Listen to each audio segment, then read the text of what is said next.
ఒరే ఓబులేసో, నువ్వేం పెద్ద మనిషివిరా? మట్టి నమ్మిన రైతువు కదా అని నిన్ను నమ్మి డబ్బులిస్తే అయ్య గొట్టమే కాకుండా తలగోడ కనిపించకుండా తలుపులేసి కూర్చుంటావరా మొండమోపి. కక్కరా కక్కో, అనా పైసలతో సహా నా సొమ్ము కక్కు. ఈ పైడ్రా సంగతి నీకు తెలియదురా రే. పెద్ద మనుషుల్లో పెద్ద మనిషిని, నీలాంటి బచ్చగాళ్ళకి మచ్చలేని లుచ్చగాన్ని నాతో పెట్టుకోబాక. తొక్కి బట్టి నారదీస్తా. ఏంట్రా ఇంత తిడతన తలుపు తీయమంటా నువ్వు? అమ్మనాయమ్మో, తిండికి లేకపోయినా తలుపులు మాత్రం యమ స్ట్రాంగ్ గా కట్టించాడండి. నీకు 5 అంకెలు టైం ఇస్తున్నా.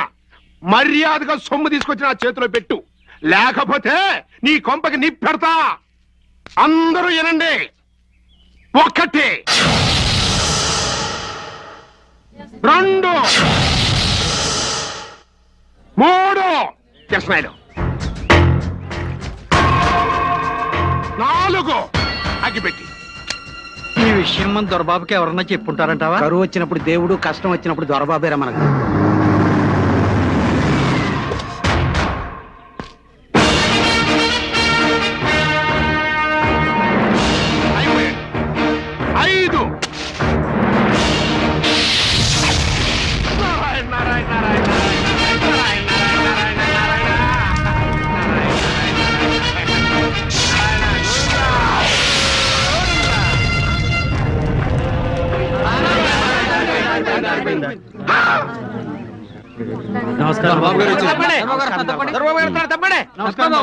ఏంటి ఏంటి గొడవ? మంటయా మంట. ఆర్పేనుగా. అది ఆరిపోవు సరే, కడుపు మంట. ఏంటి విషయం? విషయం ఏముంది? వీరమ్మ సోది. ఈ ఓబులేసు గారు నా పొలం కౌలుకి తీసుకున్నాడు. ఎరువులకు డబ్బులు లేవని 10,000 అప్పు కూడా తీసుకున్నాడు. అది ఇప్పుడు అసలు వడ్డీతో సహా కలిపి 12,500 అయింది. అసలు లేదు, వడ్డీ లేదు. కనీసం పెద్ద మనిషి వచ్చాడన్న ఇంగిత జ్ఞానం కూడా లేకుండా తలుపులేసి కూర్చున్నాడు. ఎట్టంటోనే తొక్కి పట్టి నార తీస్తే తప్ప. అసలు నీ దగ్గర డబ్బు తీసుకోవడమే వాడు చేసిన మొదటి తప్పు.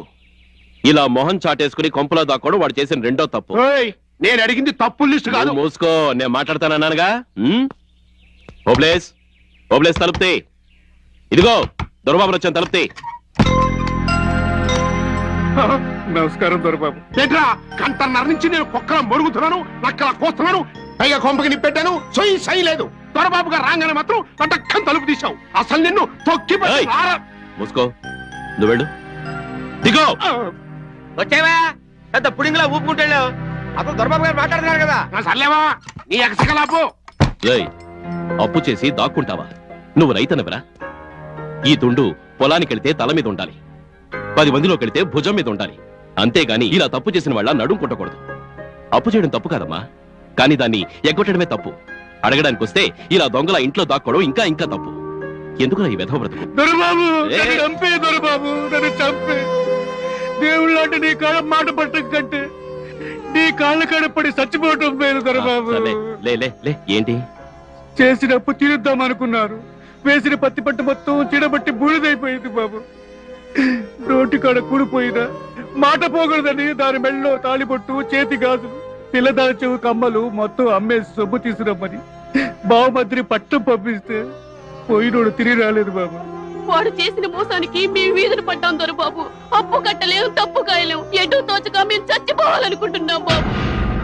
అవును దొరబాబు, చచ్చిపోతాం అనుకుని గంజిలో విషయం కలిపాడు మా అయ్య.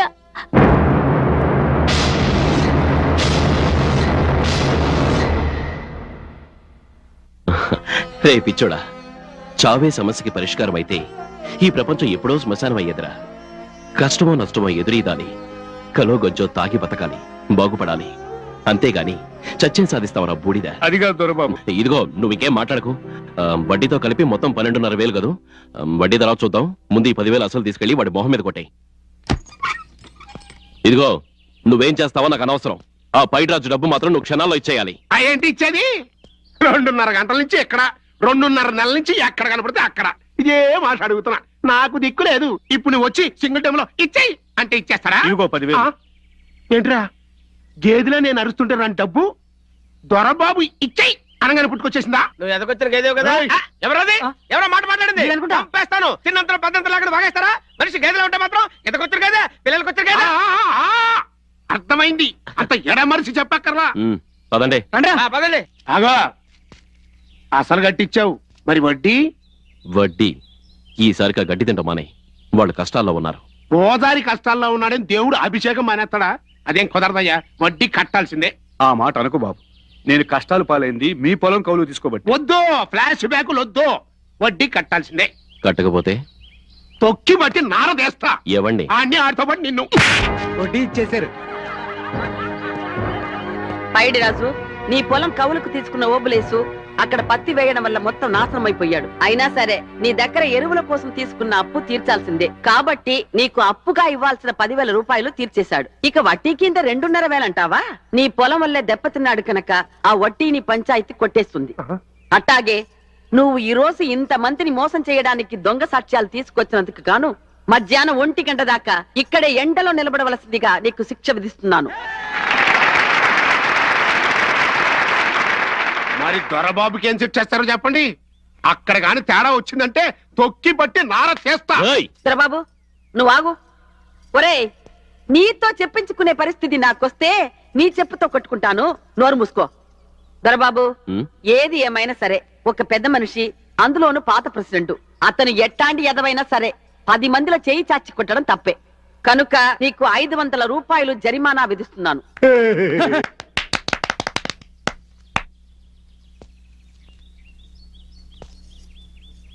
ఇదేంటి 500 జరిమానా విధిస్తే 1000 ఇచ్చావు? ఇలాంటి డకోటా వెధవల్ని ఎప్పుడైనా ఎక్కడైనా కొట్టాల్సిన అవసరం వస్తూ ఉంటుంది. అందుకోసం 500 అడ్వాన్స్ గా ఉంచండి.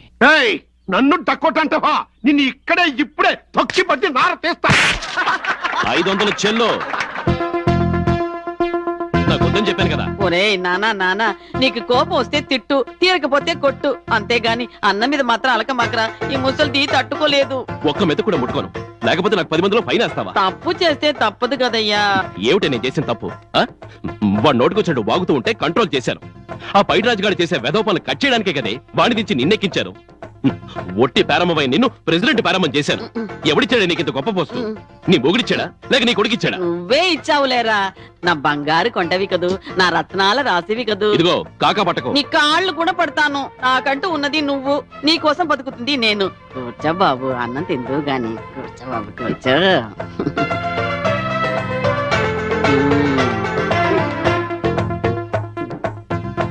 అబ్బబ్బా ఏంటే ఇది? నువ్వేగా అన్నావు నాది బిడ్డకు తండ్రి అయ్యే వయసని. మళ్ళీ వెనముదలెట్టి చిన్నికిష్టులాగా. ఒరేయ్, ఇప్పుడే కాదరా, రేపు నీకు పెళ్ళయ్యి నీ కొడుకి నీ అంత వయసు వచ్చినా సరే నా కంటికి నువ్వు చిన్ని కృష్ణుడువే. తిను. సర్లే. ఏంటి బామ్మ పెళ్ళి అంటున్నావు?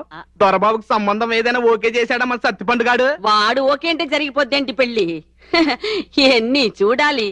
కులం, గోత్రం, మంచి చెడ్డ, ఈడు జోడు, అన్నిటికంటే ముఖ్యం జాతకం. అబ్బబ్బబ్బబ్బ, ఈ జాతకాల కాడేనే బామ్మ నేను అట్టుకొచ్చిన సంబంధాలన్నీ మంది ఎక్కువ కూరేసిన సిచ్చు పుట్టినలాగా సీదేస్తాను. ఈ విషయంలో నువ్వు 5% రిబేట్ 10% డిస్కౌంట్ ఇచ్చే చెప్తాను. ఆ ముళ్ళపూడి జమీందార్ గారు అమ్మాయితో సంబంధం సూపర్ హిట్ చేసేస్తాను. నోర్ముయిరా నెల తక్కువ వెదవా.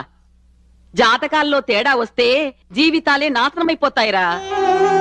నీలాంటి వాళ్ళు మాటలు నమ్మి నా ఒకే కొడుకు పెళ్లి జాతకాల్లో ఏముందులేని చరిపించేశా. అంతే. రాజాలా ఉంటే నా కొడుకు సంవత్సరానికే పాము కరిచి చచ్చిపోయాడు. నిండు చూలాలు వీళ్ళ అమ్మ ఆ మనోవ్యాధితో మంచం ఎక్కి వీళ్ళని నా చేతులు పెట్టి కన్ను మూసింది. అందుకే నా మనవడు పెళ్లి జాతకాలు కలిస్తేనే చేస్తా. సరేలే బామ్మ.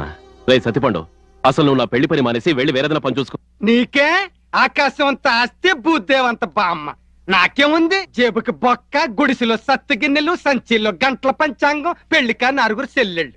నీ దయ వల్ల 6 చెల్లెళ్ళకి పెళ్లిళ్ళు అయితే చేశాను. కానీ సంబంధాల కోసం తిరిగిన అనుభవంతో ఇదిగో నేను ఇలా మ్యారేజ్ బ్రోకర్ గా సెటిల్ అయిపోయాను. మరి నీ పెళ్లి అయితే తప్ప నేను చేసుకోనని ఆ యామగిరి గుట్ట మీద ఒట్టెట్టాను. కానీ రోజు రోజుకి ఏజ్ బారైపోతుంది, బతుకు బేజారైపోతుంది. మరి నీ సంబంధం కోసం ఇలాగ తిరిగి తిరిగి కాళ్ళు అరిగిపోతున్నాయి, కళ్ళు తిరిగిపోతున్నాయి. కానీ వదిలిపెట్టను నేను అలాగా. ఏదో ఒక రోజుని నీ అందానికి సరిపోయే సంబంధం అట్టుకొస్తా. నువ్వు అలా గుర్రుగా చూడకమ్మా తల్లి. నీ జాతకాల పాయింట్ గుర్తుందిలే. జాగ్రత్త.